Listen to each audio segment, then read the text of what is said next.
안녕하세요. 충격 실화 파일의 UPD입니다.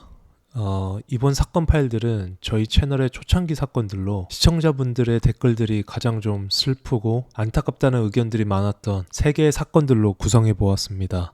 그리고 몇 주 전 저희 채널이 시작한 지 약 6개월 만에 10,000명의 구독자를 돌파하였습니다. 모두 구독자, 시청자 여러분들의 응원과 성원 덕분입니다. 앞으로도 고퀄리티의 가장 신뢰성 높은 사건 영상 채널이 되도록 힘써 보겠습니다. 그리고 지난 한 주 동안 많은 분들의 채널 후원이 있었는데 한 분 한 분 너무나 감사드립니다. 그럼 이제 이 3개의 살인 사건들 시작합니다. BBC Television News now presents a special program on today's mass murder in the capital city.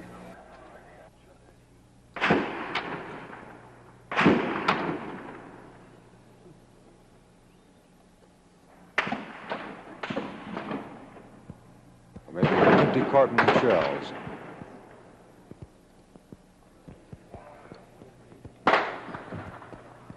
Ricochet bullets bouncing off the top of the tower. Piece of the tower falling now. And the battle goes on.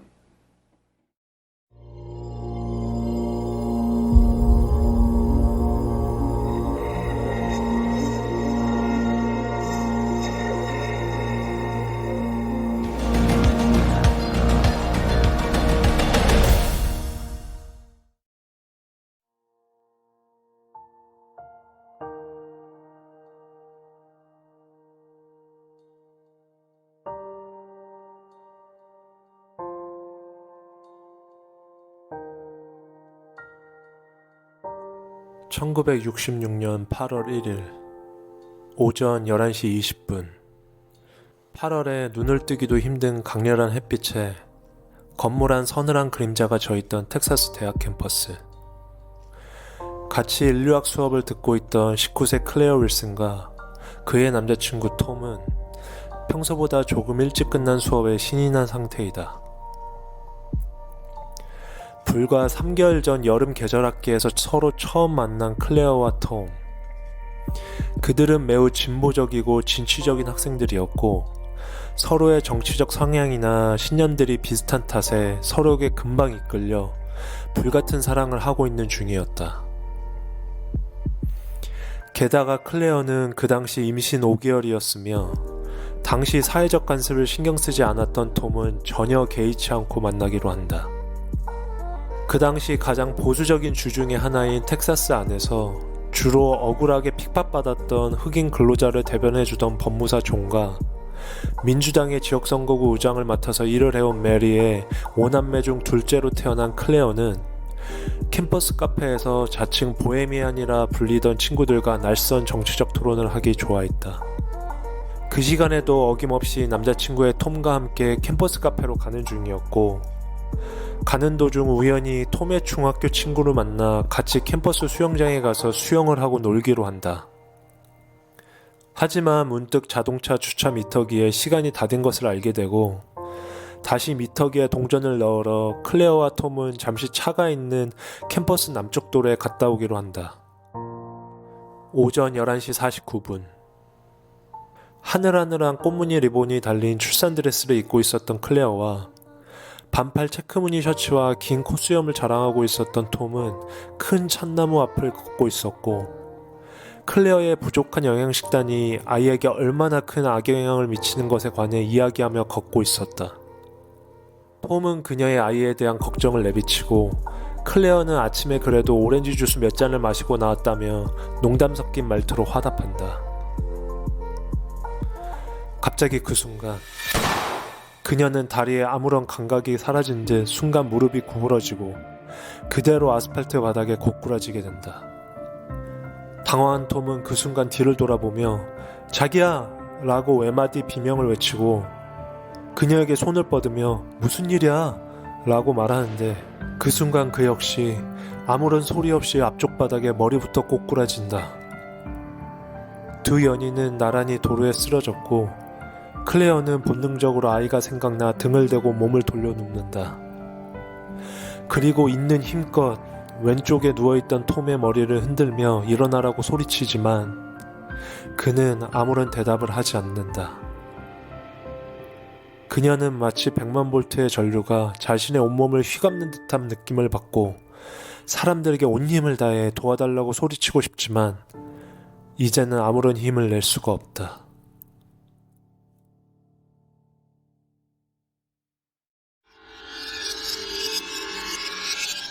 오전 11시 25분 텍사스 대학교 건축학과에 다니고 있는 미 해병대 출신 찰스 위트먼은 11시 25분 커다란 상자를 송수레에 끌고 캠퍼스 본관 건물에 도착한다.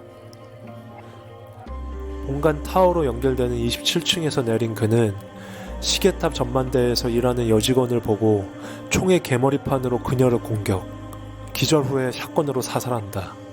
그리고 그때 마침 전망대에 올라온 16살, 18살 마크 형제 역시 총으로 공격, 3발의 확인 사살까지 하고 살해한다. 오전 11시 49분 마침 시계탑 오른쪽으로 지나가고 있던 톰과 클레어를 보고 둘을 향해 사격한다. 그리고 시계탑 뒤쪽으로 가 길 가고 있던 교수 로버트 해밀턴을 향해 발사하고 총알은 정확히 그의 복부를 관통한다. 그 시간 쓰러지고 있는 사람들을 보고 깃발 기둥 밑으로 숨은 샬롯은 이 모든 상황을 지켜보게 된다. 훗날 이때 찍힌 사진은 매우 유명해진다. 오전 11시 51분 경찰관 휴스턴 맥코이는 이 사건을 인지 전단팀을 꾸리게 된다. 동시에 도서관에서 나오고 있던 그 당시 고등학생이었던 카렌 크리피스는 휘트먼의 총에 맞아 폐가 으스러지는 관통상을 당하게 되고 훗날 그녀의 사망 후 시신은 다른 부상자들을 위해 기부된다. 오후 12시 3분 총격 시작 15분 동안 가장 많은 사상자를 낳게 되고 대부분의 사망자는 이때 발생하게 된다. 오후 12시 8분 현장에 가장 처음 도착한 경찰관 빌리 스피드는 캠퍼스 대리석 계단 사이로 몸을 피했다가 그 틈으로 휘트먼이 쏜 총알에 현장에서 바로 사망한다. 오후 12시 12분 대학 근처인 브래켄리지 병원으로 이송된 교수 로버트 해밀턴은 공식적으로 첫 사망자로 보고된다. 오후 12시 15분 브래켄리지 병원에서는 공식적으로 병상 확보를 위한 재난사건 경보를 발동한다. 그 시간 시계탑에서 뿜어져 나오는 총탄의 연기를 보고 경악을 금치 못했던 학생 폴은 순간 휘트먼이 쏜 총에 입안이 관통당해 그 자리에서 즉사한다.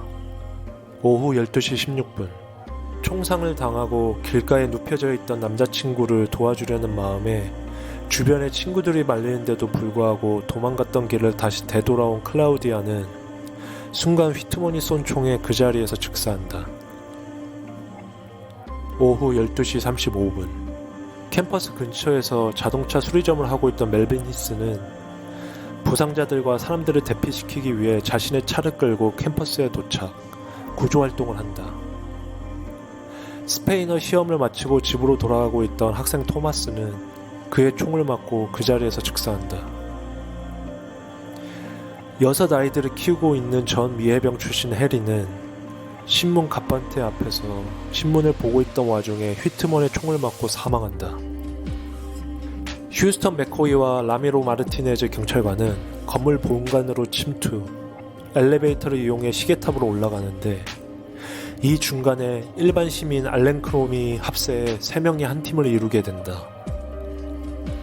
오후 1시 24분 경찰관 휴스턴 맥코이와 라미로 마르티네즈는 휘트먼이 있던 시계탑 장소에서 좌측으로, 나머지 알렌 크롬은 우측으로 나뉘어서 들어갔고 그의 시선을 끌기 위해 알렌은 일부러 그가 있는 쪽으로 허공사격을 한다. 알렌이 쏜 총소리에 놀란 휘트먼은 그가 있는 쪽으로 몸을 돌리고 동시에 좌측에 있던 마르티네즈는 자신의 권총 5발을 발사, 하지만 모두 비껴나가고 동시에 옆에 있던 맥코이는 자신의 샷건으로 휘트먼의 목과 머리에 정확히 2발의 총알을 명중시킨다. 그 순간 마르티네즈는 맥코이가 가지고 있던 샷건으로 다시 3발을 발사, 휘트먼에게 확인 사살을 한다. 총 96분간 무고한 시민 15명 사망, 그리고 31명 부상. 휘트먼은 도대체 왜 이런 미친 짓을 벌인 걸까?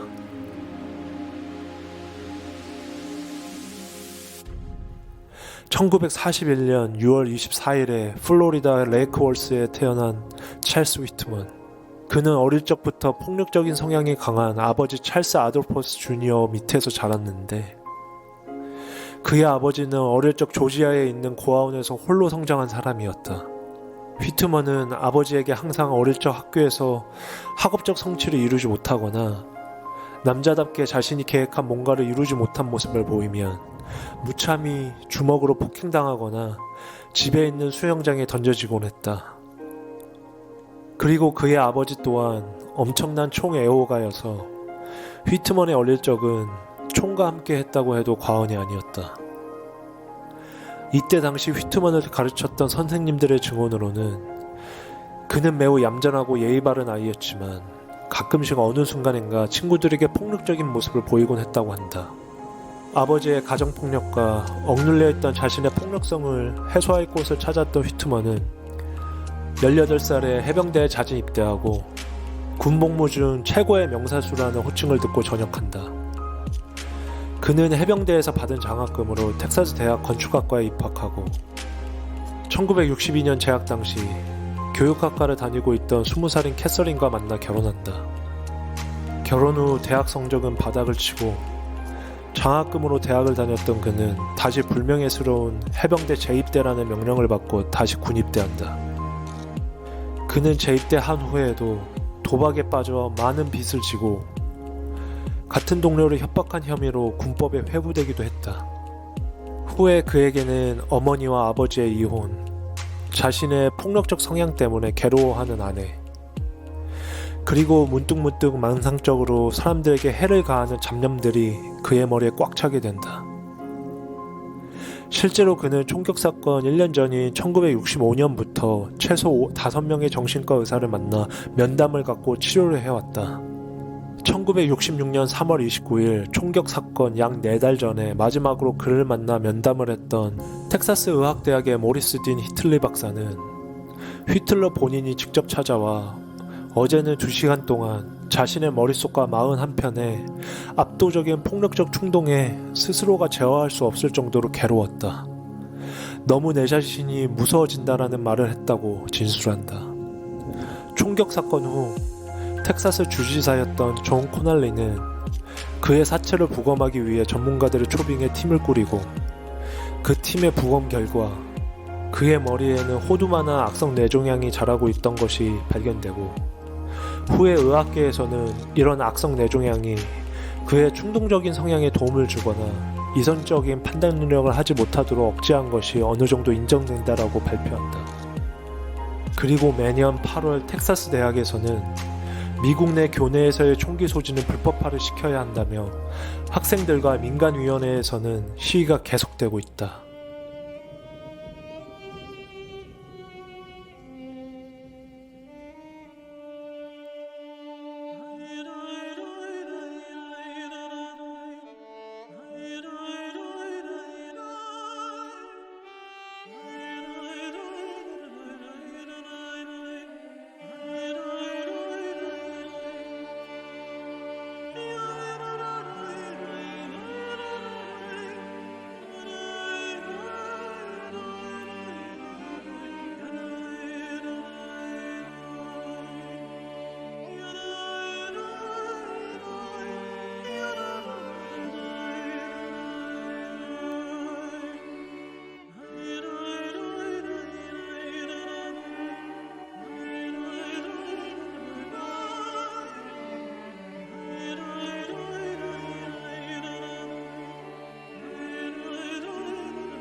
Do you forgive him? I forgive him, yes. How can I not forgive? I've been forgiven so much.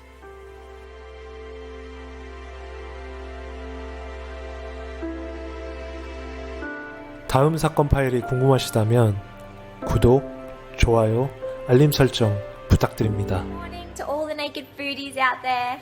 This morning I really wanted to show you our beauty bar. We just got in all of our beauty products. It's so exciting. Oh, Toya, darling. Did you see these new lips? I just got them done the other day by Mr. Opera.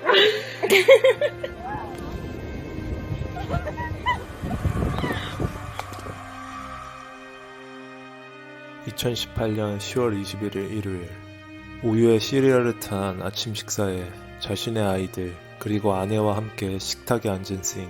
요즘 싱은 문득문득 우울해지는 감정과 예민해지는 성격 탓에 아내와 잦은 말다툼을 한다. 아내는 요즘 왜 아이들과도 이야기를 나누지 않고 자기와도 대화를 하지 않느냐고 따지며 추궁하지만 싱은 와이프를 노려보며 한숨만 지을 뿐이다. 불편한 식사를 끝내고 빠르게 짐을 싸서 나온 싱에게 아내는 지금 갑자기 어딜 가냐고 묻지만 그는 내일 점심까지 돌아올 거라는 말만 남기고 집을 나선다. 여느 때와 마찬가지로 머리가 복잡할 때 자주 가는 왕게티 해변으로 향하는 싱. 인적이 드물고 해변 중간에 숲이 무성한 해변 안에서 그는 복잡한 심정과 뭔가 꿈틀대고 있는 욕망과 싸우고 있는 중이다. 순간 커다란 개가 곁에 와서 짖기 시작하고 깜짝 놀라는 싱. 그 순간 대형견을 따라오던 주인과 눈이 맞는다. 다음날 10월 22일 월요일 새벽 싱은 새벽 일찍 인도에 있는 가족들에게 긴급한 상황이 생겼다며 작은 쪽지만을 남기고 여권을 챙겨 자고 있는 아내와 아이들을 뒤로 한 채 집을 나온다. 오후 2시 반 싱은 호주 퀸즐랜드 공항에 도착. 인도 푼잡으로 가는 비행기에 몸을 싣는다. 그리고 손과 옆구리에 있는 상처를 가린 후 잠을 청한다.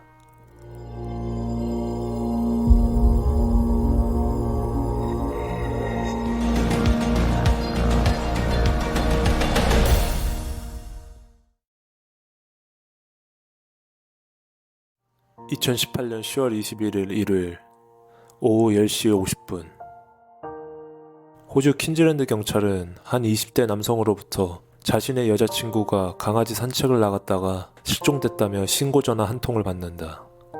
그의 이름은 마르코, 실종된 여자친구의 이름은 토야였다. 여자친구인 토야가 마지막 문자 시간인 오후 3시부터 만나기로 한 약속 시간인 4시 반에는 물론 지금 밤 10시까지 아무런 연락이 안 된다는 것이었다. 오후 11시 30분 퀸즐랜드 경찰은 마지막 토야가 산책을 나갔던 공원으로 출동하고 그곳 주차장에서 그녀의 차를 발견. 하지만 너무 칠흑 같은 어두운 시간이었기에 그녀를 찾는 수색은 다음날 아침 7시로 미룬다. 그리고 미리 와서 딸을 찾았던 그녀의 어머니 바네사는 해변 근처에 있는 수풀 안에서 큰 나무에 묶여있던 딸의 애완견 앤디를 발견한다. 다행히도 앤디의 상태는 양호했지만 누군가 개의 목줄을 너무 타이트하게 묶어놔서 앤디는 그 자리에 앉아있지도 못하고 끙끙대며 서있기만 했다. 다음날 오전 7시 35분 경찰과 함께 해변을 수색 중이던 토야의 아버지 트로이는 순간 단발마에 비명을 지른다. 그는 아주 얇게 모래 안에 파묻혀있던 자신의 딸 토야의 두 발을 발견. 직접 두 손으로 모래를 판 후 아무런 의식 없이 차갑게 죽어있던 딸의 얼굴을 가슴에 묻는다. 1984년 6월 10일 인도 북부에 있는 푼잡에서 태어난 라주인더 싱은 나름 부유한 집안에서 컸다. 싱의 부모님은 항상 그들의 아들이 좀 더 좋은 환경에서 살길 바랬고 2017년 그들은 먼저 딸이 거주하고 있는 호주로 싱과 그의 가족을 이민 보낸다. 예쁜 아내 그리고 사랑스러운 새아이와 호주 이니스페일에 정착한 그는 호주 간호대학에서 공부, 근처 이니스페일 병원의 간호사로 취직한다. 하지만 그에게는 한 가지 비밀이 있었는데 집에서 1시간 반 정도를 가야 나오는 왕게티 해변가로가 몰래 수풀 안에서 그 근처에 홀로 산책을 나왔거나 태닝을 하고 있는 여자들을 훔쳐보고 자위를 하는 것이었다. 그리고 이 은밀한 비밀은 그 누구도 알지 못했다. 2018년 10월 23일 토야의 사체가 발견된 후 퀸즐랜드 경찰은 실종에서 살인사건으로 전환 수사를 하게 되고 토야의 마지막 흔적부터 살펴보게 된다. 1994년 6월 14일에 호주 퀸즐랜드의 워리에서 태어난 토야 코딩리는 세 형제 중 막내로 태어난다. 그녀는 별거 중인 엄마와 아빠를 다시 재결합시킬 정도로 매우 긍정적이고 항상 천사 같은 마음을 갖고 사람과 동물을 대하는 아름다운 여성이었고, 평일에는 근처 약국에서 일하고 주말에는 유기견 보호센터에 나가 자원봉사를 하고 있었다. 2018년 10월 21일 일요일, 그날에도 어김없이 오전에는 유기견 보호센터에 나가 일을 하고 저녁에 남자친구인 마르코를 만나기 전 일이 끝난 오후 12시 30분부터 3시 30분까지 시간이 남아 자신이 키우는 앤디를 산책시키기로 한다. 오후 12시 40분, 유기견 보호소 근처에 있는 마켓에 들려 장을 보고 산책을 가려던 토야는 마켓 주차장에 있는 CCTV에 찍히게 되고, 이때의 장면은 토야의 생전 마지막 모습이 된다. 오후 2시 30분, 사람의 인적이 드문 왕게티 해변에 도착한 토야는 자신의 강아지 앤디를 산책시키게 되고, 경찰이 추정하는 시간 오후 3시부터 4시 사이 누군가의 공격을 받고 사망한다. 토야의 시신은 완전히 벌거벗은 상태였고, 범인은 그녀를 상태에서 목을 졸라 죽인 것으로 추정된다. 그리고 범인은 죽인 토야의 사체를 모래사장 구석으로 데려가 아주 얇게만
하지만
you're about to hear is true. Only the names have been changed. And have a good day, guys. 다음 사건 파일이 궁금하시다면 구독, 좋아요, 알림 설정 부탁드립니다. At that point, you swing this one around and you close this door. And it's shooting to its heart's content. If you open the door, you'll see that it's shooting right down on the bed. And she says, "Is that a camera?" I say, "Yes, it's a camera, but it's not." You've got to look at that in a perspective of likelihood. You're in here.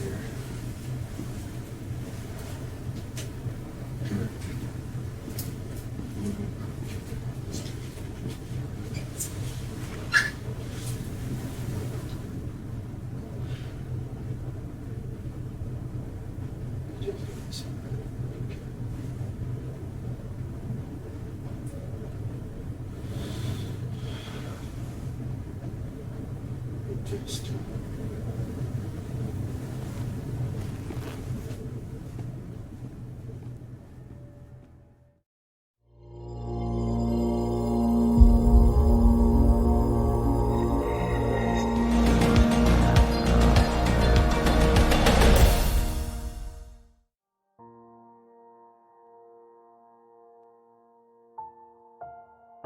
킴 이사벨 프레데리카 발은 1987년 스웨덴 트렐렌보리에서 태어난다. 스웨덴의 아름다운 항구 도시 말메에서 학창시절을 보내고 영국으로 유학을 가 런던 정치경제대학교를 졸업. 이후 미국으로 가 뉴욕에 있는 콜롬비아 대학에서 저널리즘 및 국제관계학을 전공 석사학위를 받은 인재였다. 석사학위 후에 국제관계와 기후 등을 탐구, 조사하는 프리랜서 기자로 활동했으며 그녀의 저널은 우간다, 쿠바, 마셜제도, 케냐, 중국, 미국, 영국, 스웨덴, 덴마크 등 여러 나라에 실리고 세계 기자상까지 받은 재능 있는 젊은 기자였다. 킴발과 그녀의 남자친구인 올레, 그리고 그녀의 친구들은 그들의 마지막 고별 파티를 준비하고 있었다. 킴발과 올레는 오래전부터 뭔가 신비스럽고 자신들이 설렐 수 있는 도시에 가서 사는 것을 항상 꿈꿔왔는데 그곳이 바로 중국의 베이징이었고 일주일 후인 8월 16일이 떠나는 날이었다. 그리고 유독 킴발은 그날 계속 설레했는데 바로 몇 달 전서부터 인터뷰를 요청했던 덴마크의 창의적인 천재기업가 피터 메드슨으로부터 그의 소형 잠수함 UC3 노틸러스에 같이 승선하여 인터뷰를 하자는 승낙 문자를 받았던 것이었다. 피터는 그 당시 덴마크의 일론 머스크라고 불리울 정도로 유럽에서 매우 혁신적이고 부유하며 창의적인 기업가의 표본이었다. 그리고 자신의 회사를 설립해 직접 설계한 소형 우주선과 잠수함을 제작하는 프로젝트를 실행하고 있었고 그 프로젝트로 인해 테드에도 나와 강의를 할 정도로 유명해진다. 이런 이유들로 인해 미디어가 붙여준 그의 이름이 바로 덴마크의 일론 머스크가 되었던 것이다. 그런 그녀에게 그와의 인터뷰는 매우 설레는 일이었고 피터에게 정확히 오후 7시부터 9시까지의 2시간의 인터뷰를 승낙받는다. 2017년 8월 10일 목요일 코펜하겐의 레프샬렌. 킴발과 피터는 오후 7시 피터의 잠수함인 UC3 노틸러스에 탑승한다. 탑승 직전인 6시 55분경 킴발은 남자친구 올레에게 마지막 4문장을 송신한다. 그리고 이 문장을 끝으로 그녀는 사라진다. 2017년 8월 11일 금요일 새벽 1시 43분 남자친구인 올레는 모든 연락이 끊긴 킴발에게 무슨 일이 생겼음을 직감하고 경찰에 신고한다. 아침 10시 30분 덴마크 코펜하겐의 남쪽 항구 코기베이에서 피터의 잠수함 노틸러스가 발견되고 30분 후인 11시에 침몰하는 광경이 목격된다. 오전 11시 30분 침몰하던 노틸러스에서 피터가 구조된다. 홀로 구조된 피터는 무트로 나오자마자 취재 기자들에게 이 잠수함에는 나홀로뿐이었고 사고로 잠수함이 침몰되었으며 여기자는 어제 3시간의 취재 후 항구에 내려줬다 증언한다. 하지만 뚜렷한 혐의점이 느껴진 덴마크 경찰들은 잠수함을 인양하기로 결정. 전문 잠수부들이 일단 먼저 들어가 조사하기로 하는데 그 결과는 피터가 말했던 진술과는 매우 상반되게 나타난다. 먼저 잠수함이 침몰한 이유에 대해 전문 잠수부들의 조사 결과에는 누군가 고의로 침몰시킨 듯한 증거들이 나온 것이다. 경찰은 이 증거들에 대해 조사 중이었던 피터에게 따졌고 그는 이에 당황한 듯 다시 진술을 번복한다. 킴발과 인터뷰 후에 잠수함을 둘러보던 중 그녀가 사고로 잠수함 해치에 머리를 박았고 그 충격에 두개골이 함몰돼 사망했다는 것이었다. 그리고 그 죽음에 자신이 의심받을까 두려워 그냥 시신을 바다에 버렸다고 주장한다. 2017년 8월 21일 사건 11일 만에 킴발의 사체가 남서쪽 해변가에서 근처 사이클을 타고 있었던 행인에 의해 발견된다. 킴발의 사체에는 머리, 사체만이 발견된다. 몸통 안에 피와 장기 속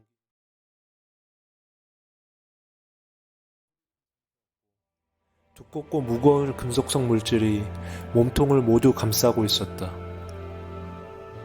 2017년 8월 23일 피터가 침몰시킨 자신의 잠수함 노틸러스의 인양이 완료되고 경찰들의 수색은 시작된다.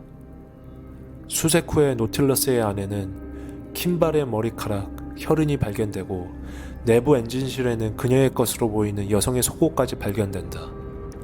다시 이 모든 증거들을 가지고 신문한 끝에 피터는 다시 진술을 바꾸는데 그녀는 잠수함 내에 일산화탄소의 누출로 인해 사고사했고 살인 혐의를 받을까 무서워 시체를 절단, 유기했다라고 인정한다. 하지만 절대 살인마는 부인한다. 2017년 10월 6일 경찰과 전문 잠수부들의 길고 끈질긴 조사와 수색 끝에 물속에 잠겨있던 각기 다른 세 개의 가방들을 발견하는데 각각에는 그리고 그녀의 옷들과 절단할 때 사용한 걸로 추정되는 실톱, 나이프도 같이 발견된다. 이때 발견된 실톱은 그의 사무실에서 유일하게 사라진 공구 중 하나였고 이 모든 사건이 그의 계획된 살인이라는 것에 초점을 둘 수 있는 중요한 증거가 된다. 이 모든 중요한 증거들에 의해 지금까지 피터가 진술했던 모든 주장들은 허구라는 것이 밝혀지고 덴마크 검사들은 그를 바로 1급 살인죄로 기소한다. 후에 피터의 회사 사무실을 압수수색, 그의 컴퓨터 안에서 대량의 스너프 필름이 발견된다. 그 필름 안에는 불특정 다수의 여성들이 어디에 묶여있고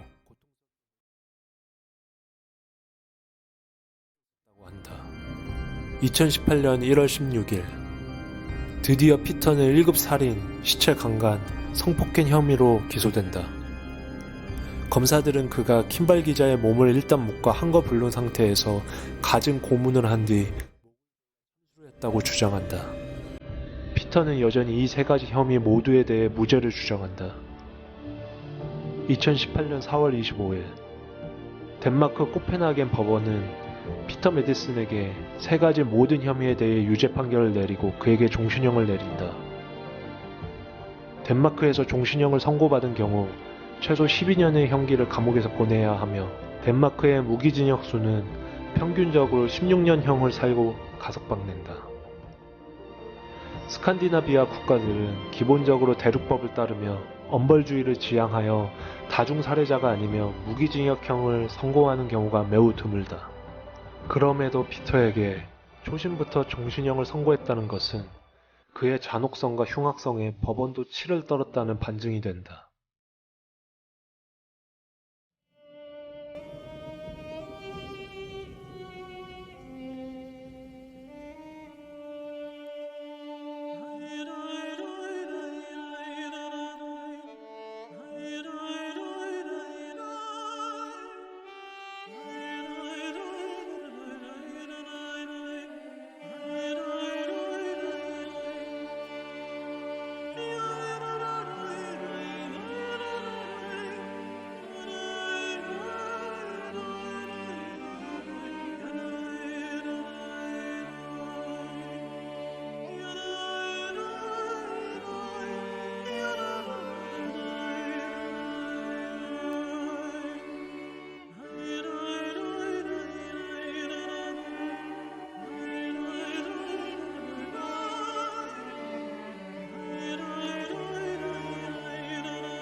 that psychopaths exist amongst us, human predators that walks around and grabs people and use them and throw them out used and maybe stalk them afterwards and so on. There are human predators amongst us. And psychopathic people are often very charismatic. They are excellent speakers. They're convincing. They are having illusions of self-grandeur and have no regard for anyone else. And I wouldn't know. Because do the psychopaths know that he's a psychopath? I'm not sure. 다음 사건 파일이 궁금하시다면 구독, 좋아요, 알림 설정 부탁드립니다.